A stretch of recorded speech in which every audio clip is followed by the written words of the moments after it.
We're now at a point where we can actually begin to penetrate into the area, the territory of a Christian philosophy. All the preliminary material that we've covered so far are to show why that's possible, make it plausible, and now we're right at the door, the entranceway. There are only a couple of things to go over, and then I'm going to show you exactly what we mean when we say that theories are regulated by some divinity belief or other, and that's the best way to understand what's going on in them. And then to go ahead and say that Christians should be theorizing with their belief in God in that slot of being their divinity belief that regulates their theories. So we're going to start with this idea of the role of divinity beliefs in theories. Let me just show you what I have in mind. In the ancient world, when philosophy first arose, it was invented, as far as we know, by the ancient Greeks. They all started by trying to think of the cosmos as a whole and identify within the cosmos the divine reality that everything else depends on. That's why they start by claiming that it's matter, for example. And then there are debates about the nature of matter. Is it essentially earth, air, fire, water, or atoms?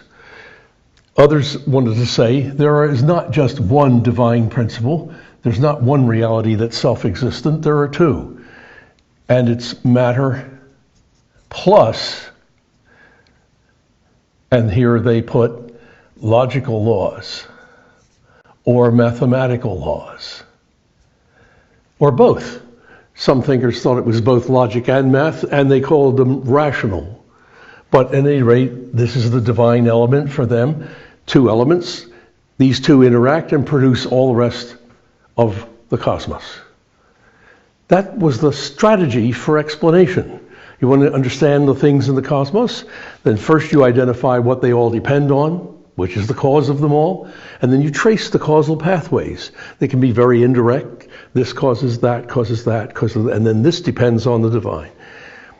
Or it can be the divine is thought of as permeating all things.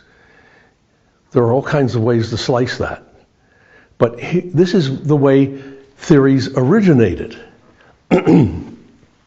So some 300 years after they originated, Aristotle is still doing that. For example, he says in the Metaphysics, so there really is a science about that which has independent reality and cannot change. And he says, and here, if anywhere, is the divine. Metaphysics 1064b, if you want to know where that is. So he's doing just as his teacher Plato had. For Plato, there's another realm. Remember that? There's another dimension to reality that's filled with perfections. And things in this world imperfectly copy the perfections. Aristotle doesn't like that. No, the perfections are in the things that exemplify them. They're not in another realm. So that's an important difference between them, but not crucial to what we're doing right now. I'm pointing out this is a strategy for explanation. Find what everything depends on, and then look for the causal pathways of those dependencies. In this view, for example, this not only viewed the cosmos as matter plus rational laws, it viewed human beings that way too. In a human being, this is their reason and this is their body. So there's mind or soul and body. And humans are a duality like everything else in the cosmos. So you want to be able to get a glimmer now for how identifying one or two of these sorts of things as divine permeates your understanding of the whole cosmos and of human nature. Of course, when Christians encountered philosophy had existed for 500 years, more.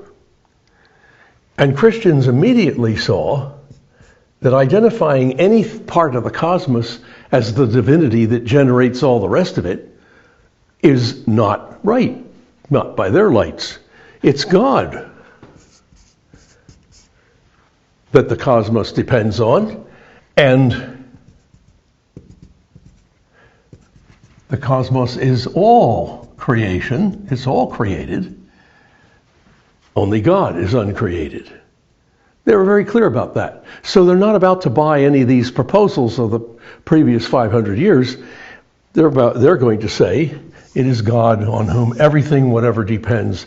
And and here they could echo the point that I made earlier from Colossians 1. God has created everything, whether visible or invisible. So God is the creator not only of space, time, and matter, but of all laws and so on.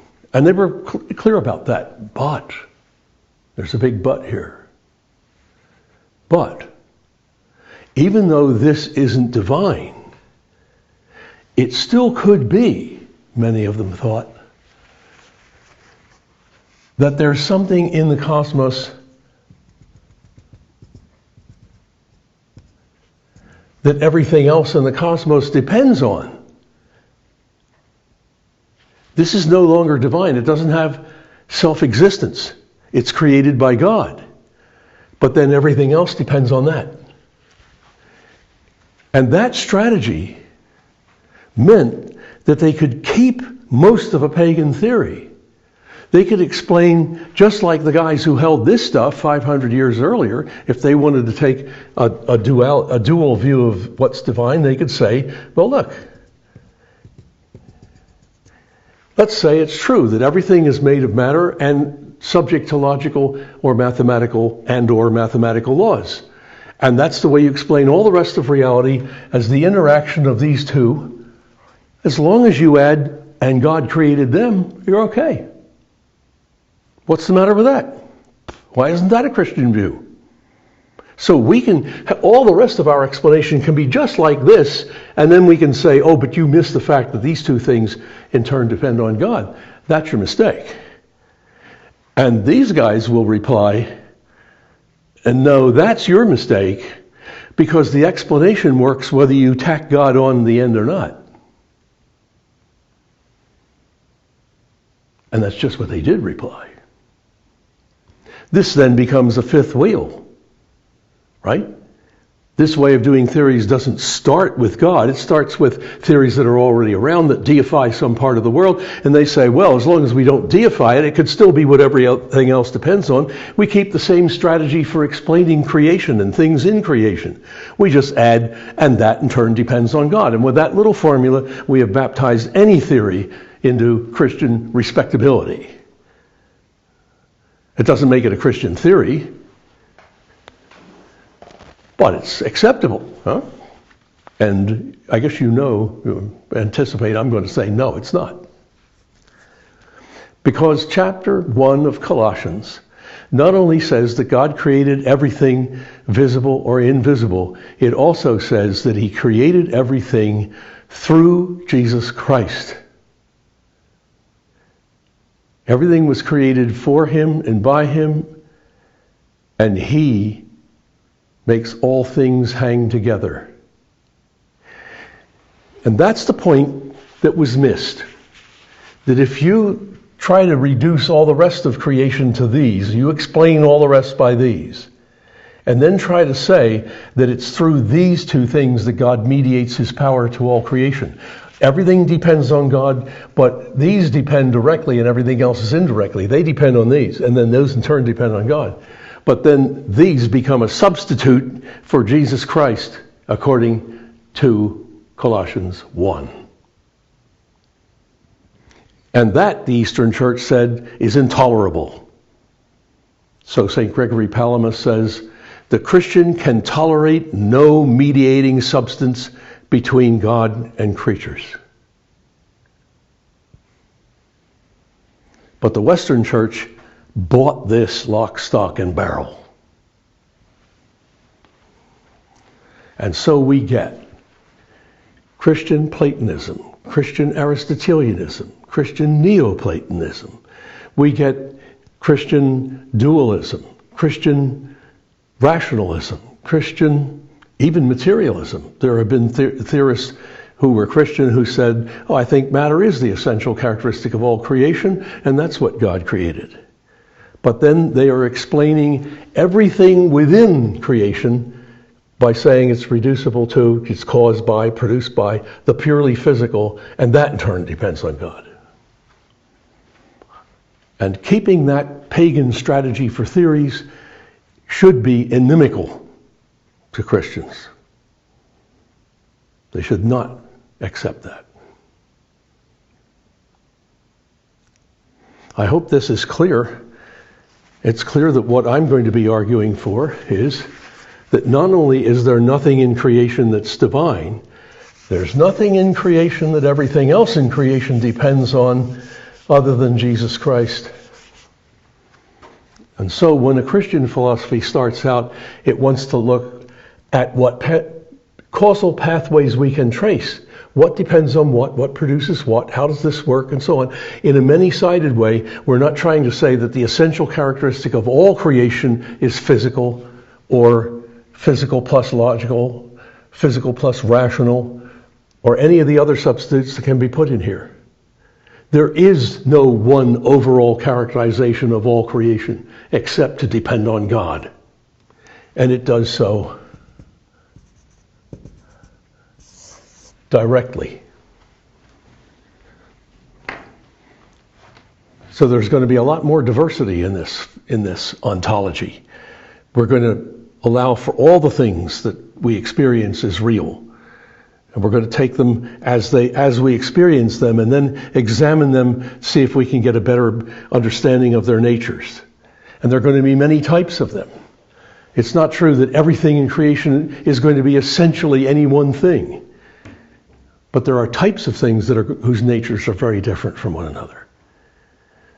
Now, when we're going to take a break, and you're going to think about that, and then we're going to come back, and I want to show you just how theories in mathematics do depend on one's divinity belief.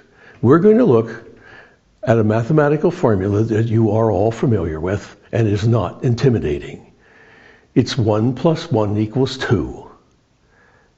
We don't have to go any further than that to see the differences among mathematicians as to what it is we're talking about and dealing with when we say 1 + 1 = 2, and that there are many different ways to interpret it, and those are in turn controlled by the thinker's divinity belief. That's what's coming up next. So make sure you have a grasp of everything prior. This is why the idea of a Christian philosophy got derailed. This is what undercut it. If you can keep the pagan strategy and explain everything just the same as you would whether you tag God onto the tail of the donkey or not, then what's the difference? For Christians, there's no uniquely Christian philosophy. But if that's forbidden, as I take it to be by the New Testament, then we've got a new project altogether and a new strategy for explanation. That's what we'll come to next.